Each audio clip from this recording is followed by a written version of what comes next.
Setting the skills sector stage for the next 20 years. In this exclusive article to mark EFE News' 20th anniversary, AELP's Paul Warner warns of the serious situation the skills sector finds itself in right now and outlines the urgent need for action to ensure we have the sustainable skills system the country needs.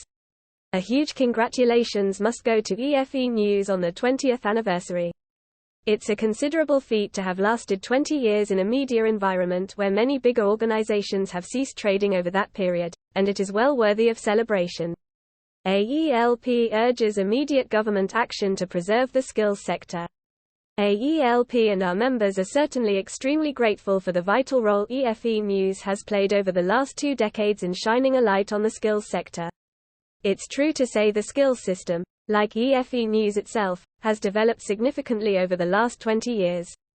Countless people have benefited from training that has seen them launch or relaunch their careers, and many of the jobs people train for today simply didn't exist 20 years ago. With the rise of AI, it's safe to say that in 2 decades' time there will be a whole swathe of jobs we can't even imagine today. Many of these new roles will provide real opportunities for the skills sector to develop. However, we're now at a vital crossroads and we'll need significant government action if we're to see the skills system survive as we know it. Across society we are seeing the impact high inflation rates are having and, earlier this summer, we launched the AELP, Save Our Skills System, campaign highlighting the serious situation the skills sector finds itself in right now. This came on the back of yet another major training provider announcing in July that it was facing significant financial difficulties.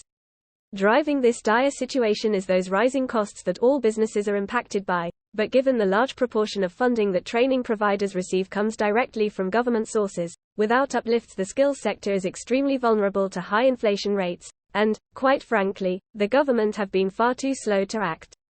Analysis carried out by AELP over the summer shows that over the past 3 years the skills sector has been shortchanged by over £1 billion, caused not least through HM Treasury not allocating the increased Apprenticeship Levy take to the apprenticeship program budget.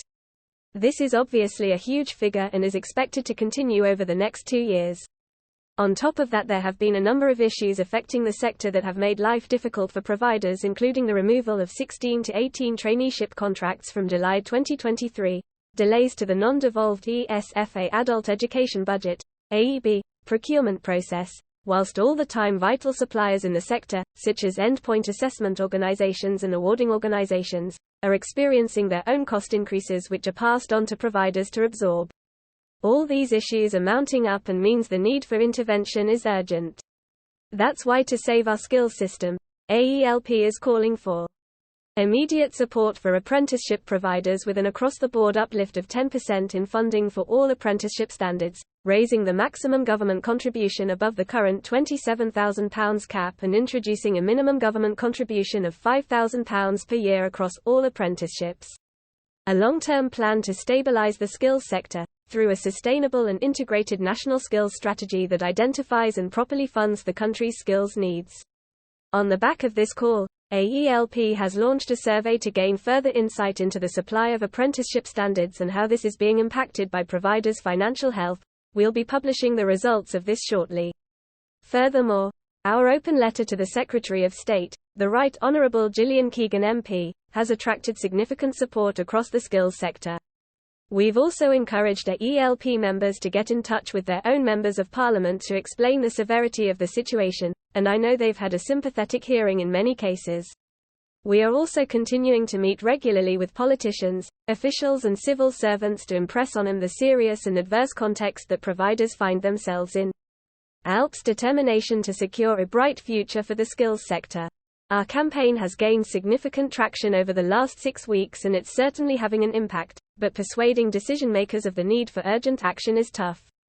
Governments are always reluctant to commit to more public spending at the best of times, and we're not the only sector knocking on the door. Nevertheless, we will continue to provide a strong voice for the sector and refuse to take no for an answer, because our sector is now quite simply at a tipping point that we have to row back from. We are entering a new era and the crucial role of skills policy in shaping the future cannot be overstated. Over the autumn and as we gear up for a possible general election, we'll be launching our vision for how we can build a skills system for the next 20 years. Our vision will set out how we can embrace this new era by unlocking economic growth through skills development, and we hope to share it with FE News readers very soon. These are tough times for the skills sector and, although we've been through tough times together before, there are huge challenges ahead. Let's hope government answers our calls and we ensure there's a healthy skills system for EFE News to report on for the next 20 years. By Paul Warner, AELP's Director of Strategy and Business Development.